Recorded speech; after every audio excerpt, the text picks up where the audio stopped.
തേജയ്ക്ക് വൻ നേട്ടമായി ഇരുമുടി. ഇതുവരെ കളക്ഷൻ നേടിയത് ഏകദേശം 70 കോടിയോളം രൂപ. തുടർച്ചയായ പരാജയങ്ങൾക്ക് ശേഷം നടൻ രവി തേജയുടെ ഏറ്റവും പുതിയ ചിത്രമായ ഇരുമുടി ബോക്സ് ഓഫീസിൽ വൻ വിജയം നേടുന്നു. തെലുങ്കിൽ ഏറെ ആരാധകരുള്ള ഒരു താരമാണ് രവി തേജ്. എന്നാൽ അദ്ദേഹത്തിൻ്റെതായി അടുത്തിടങ്ങി പുറത്തിറങ്ങി പല ചിത്രങ്ങൾക്ക് വിചാരിച്ച നേട്ടം ഉണ്ടാക്കാനായില്ല. എന്നാൽ ഇത്തവണ ഇരുമുടി എന്ന ചിത്രത്തിലൂടെ അദ്ദേഹം തെലുങ്ക് സിനിമാ വ്യവസായത്തെ തന്നെ ഞെട്ടിച്ചിരിക്കുകയാണ്. ശിവനിർവ്വാണ രചനയും സംവിധാനവും നിർവഹിച്ച ഇരുമുടി എന്ന ചിത്രമാണത്. ആക്ഷൻ ഡ്രാമ ഗണത്തിൽപ്പെടുന്ന ചിത്രം 21-നാണ് തിയേറ്ററുകളിൽ എത്തിയത്. ആദ്യ ഷോകൾക്കിപ്പുറം മികച്ച അഭിപ്രായങ്ങൾ വന്നതോടെ ബോക്സ് ഓഫീസിൽ കുതിക്കുകയാണ് ചിത്രം. പ്രമുഖ ട്രാക്കർമാരായ സാഗ്നേൽക്കിൻ്റെ കണക്ക് പ്രകാരം ചിത്രം ഇന്ത്യയിൽ നിന്ന് ഇതുവരെ നേടിയിരിക്കുന്ന ഗ്രോസ് കളക്ഷൻ 36.45 കോടി രൂപയാണ്. നെറ്റ് കളക്ഷൻ ആവട്ടെ 31.4 കോടിയും.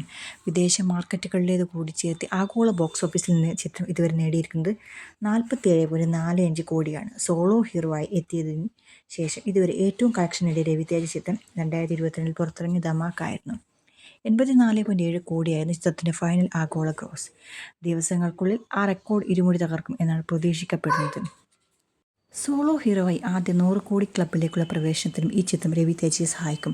പ്രിയ ഭവാനി ശങ്കർ, സായ് കുമാർ, ബേബി നക്ഷത്ര എന്നിവരാണ് ചിത്രത്തിലെ മറ്റു പ്രധാന കഥാപാത്രങ്ങളെ അവതരിപ്പിച്ചിരിക്കുന്നത്. മൈത്രി മൂവി മേക്കേഴ്സാണ് ചിത്രത്തിൻ്റെ വിതരണം.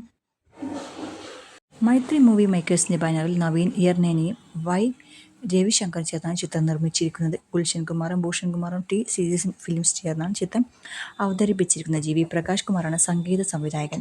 സഹനിർമ്മാണം ശിവ് ചനാന, ഛായാഗ്രഹണം വിശ്വ ശർമ്മ, അതുപോലെ തന്നെ editing Praveen Pudi, production designer Sahi Suresh, chief executive producers Dinesh Narasimhan, അതുപോലെ തന്നെ action Ram Lakshman, real Satish, choreography Shekhar Vijay, Baba Bhaskar തുടങ്ങിയവരാണ്. അപ്പോൾ ഏതായാലും രവി തേജയുടെ ചിത്രം മലയാളത്തിൽ നമുക്ക് ഡബ് ചെയ്ത് കിട്ടുന്നതാണ്. തെലുങ്കിലാണെങ്കിൽ സൂപ്പർ ഹിറ്റായ സിനിമ കേരളത്തിൻ്റെ പ്രതീക്ഷയൊക്കൊപ്പം വളരും. അതായത് അയ്യപ്പസ്വാമിയുടെ ചൈതന്യം തുളുമ്പുന്ന കഥയാണ് ഇതിൽ പറഞ്ഞിരിക്കുന്നത് എന്നാണ് അറിയാൻ പറ്റുന്നത്. അപ്പോൾ നമുക്ക് ഏതായാലും കണ്ടുപോയെന്ന് നോക്കാം.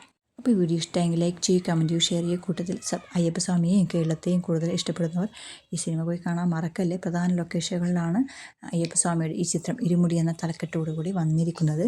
അപ്പോൾ ചാനൽ സബ്സ്ക്രൈബ് ചെയ്യാൻ ആരെങ്കിലും ബാക്കിയുണ്ടെങ്കിൽ ചാനൽ സബ്സ്ക്രൈബ് ചെയ്ത് സപ്പോർട്ട് ചെയ്യൂ. താങ്ക്